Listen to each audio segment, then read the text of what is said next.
Well, hello and welcome to Positivity Now, the show that focuses on all things positive. I am your host, Jonas Cain, and we are on the 4th episode of our 8-episode series on the 8 steps for thinking, being, and staying positive.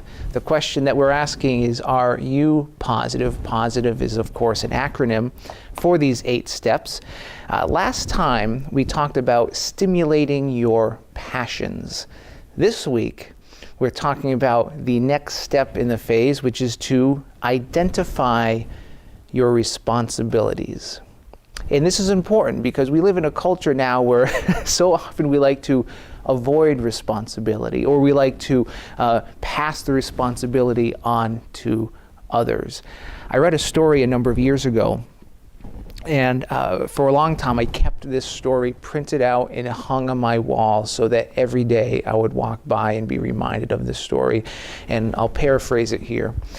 There was a certain farm that needed a farmhand. The farmer just had too much work and he needed to get some help. So he was doing some interviews. He found this guy, and during the interview, the farmer asked him, he said, well, what will make you a good farmhand? Why should I hire you instead of anyone else?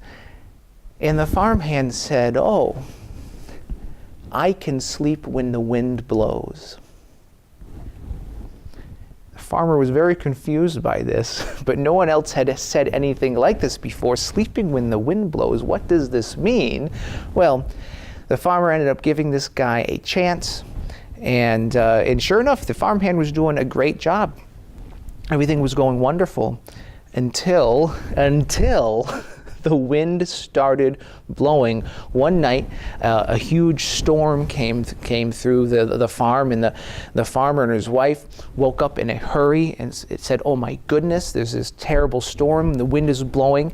So they jumped out of the bed, and they ran to the farmhand's quarters and said, hey, get out of bed, we have to hunker everything down, make sure everything's okay. And the farmhand, when he heard this, he said, oh no, remember, I can sleep when the wind blows. And he just went back to sleep. The farmer was furious. He almost fired the guy on the spot, but it was in the middle of an emergency, so he started running around making sure everything was hunkered down. But here's the thing. He was making sure everything was in its place, making sure the animals were put away, making sure everything, all the windows were closed, but everything was in its place. The animals were where they needed to be. There were no farm tools left outside. Everything was put away because the farmhand had taken care of all of his responsibilities like he should have. He was being responsible even when you're able to think you can relax your responsibilities, thinking, oh, what's this one time? But no, this farmhand could sleep when the wind blew. He could rest easy during the storms of life, because even during the calm seasons, he did everything he needed to do. He tended to his responsibilities every day. So taking responsibility, identifying our responsibilities, is key to living a life that is positive. There's a concept known as radical responsibility, and it's the idea of taking responsibility for everything. Now, this is a very extreme example, but it does have its power. Instead of passing responsibility onto other people, instead of saying, oh, someone else will do it, say, oh, if not me, who? If not me, who? If there's a problem and you can find an opportunity, you're empowered to change it, well, why not you? However, that being said, there's a caveat in it that there's a difference between what you can and cannot influence. For example, you could fight with gravity all day long. But if you choose to fight gravity, I guarantee you will lose every single time. So there is a difference between taking responsibility for things that are just completely out of your control. And I have a a perfect example of this with a magic trick that I'd like to show you. So let's take a look. With this step, our goal is to identify our responsibilities, because not everything is within our control. And if we are not able to do something, if something is impossible, we will never be held responsible for it. However, with magic, all things are possible.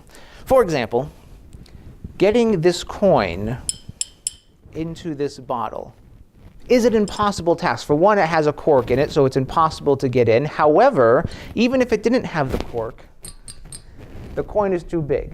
It's not going to be able to fit through the narrow gap. So our goal then is to get the quarter inside, and if we are not a magician, we would not be responsible for this. But I've been planning, playing, and pursuing, so I believe I can do this. All I have to do is say the magic words. Positivity now. On the count of 1, 2, and 3. The coin literally jumps inside the bottle. Everyone go, ooh.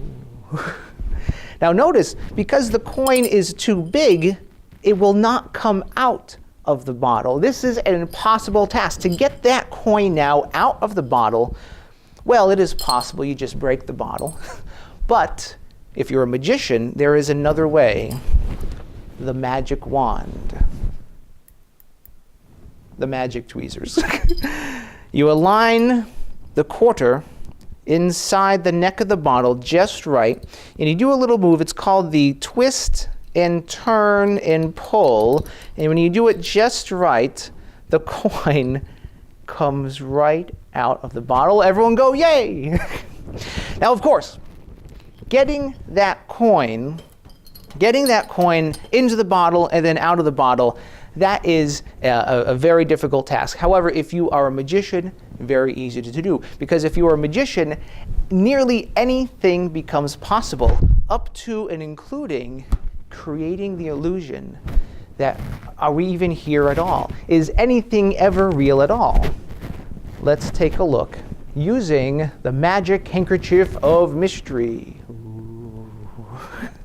The bottle goes inside the bag. All I have to do is wave my hand, say the magic words, and the bottle will disappear. No, yes.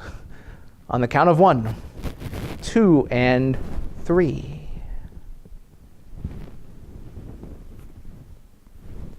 You are not going to believe this, but the bottle has disappeared. Now I'll make it come back. And it's back. Thank you very much. I can hear the phone calls and letters coming in now. Yes, I told you weren't going to believe this, so I wasn't lying, was I? No. I'll tell you what, we'll do this again, but this time it'll be twice as hard, because now, well, I actually have to do it. The bottle goes inside the makeshift bag. I wave my hand, say the magic words, positivity now. And when I do, the bottle will completely disappear. No, yes. On the count of 1, 2, and 3. Positivity now. And the bottle completely disappears. And that, my friends, is magic. Wasn't that fun? Isn't magic fun? But I showed you that example to really illustrate how we can't be held responsible for things that we just are not empowered to do. If something is impossible, we will never be required to do it. According to a recent research, a full 50% of our lives is completely out of our control. Meaning that 50% of our lives, it's our DNA, it's our biology. We can't control who our parents or our ancestors are, right? So that's just right off of our shoulders. We don't have to worry about it. The other 50% are things that we can influence. Now, 10% of it, according to research, it's said to be our experiences. It's our environments. It's the friends that we have. It's the jobs that we have. It's the hobbies. Now, certainly, we have a stronger influence on these things. We can't control them 100%, but we can control where we give our attention to. Now, the other 40%. This is huge because this is a real game changer. The other 40% of our life, we totally have complete control over, and that 40% is our choices. It's how we respond to the 50% of our life that we can't change. It's how we respond to the 10% of life that we can influence. We have 40% control over our choices, how we respond to these things. Think about this. We are exactly where we should be today. We are exactly where we should be today, considering all of the choices that we've made up until this moment. All of the responsibilities that we took, and all of the responsibilities that we've avoided. There's a perfect quote here. It says, "We may not be able to predict the future," which is true, we can't predict it, "but what we can do is decide on our daily habits. And it's what we do every day that determines our future." So while we can't predict the future, what we can do is influence our future by choosing our daily habits carefully, taking responsibilities, even when avoiding responsibilities would be easier, maybe get us out of trouble, maybe make life a little easier in the short term. Now, ultimately, there are three kinds of people when it comes to making choices, making that 40% of our life that we can control. There are three types of people. Those who know what they want and know what they want to do, but don't do it. In other words, they are frustrated, and they might even become unconfident, discouraged, afraid, scared, or even lazy. Number two, the other type of people, there are those who don't know what they would like to do. In other words, they're confused, right? So there's the frustrated, there's the confused, and number three, there are those who know what they want to do, and they do it. In other words, they are fulfilled. Before I leave, I'd like to point out just the simple magic in this step for thinking, being, and staying positive. To identify your responsibilities, determine what you can control, right? Because remember, you will never be responsible for things that lie outside of your control. Ignore the 50% of your life that you can't control and focus on the things that you have full power over. And I'll leave you with this quote. "It isn't the things you do, but rather it's the things that you leave undone, which gives you a bit of heartache at the setting of the sun."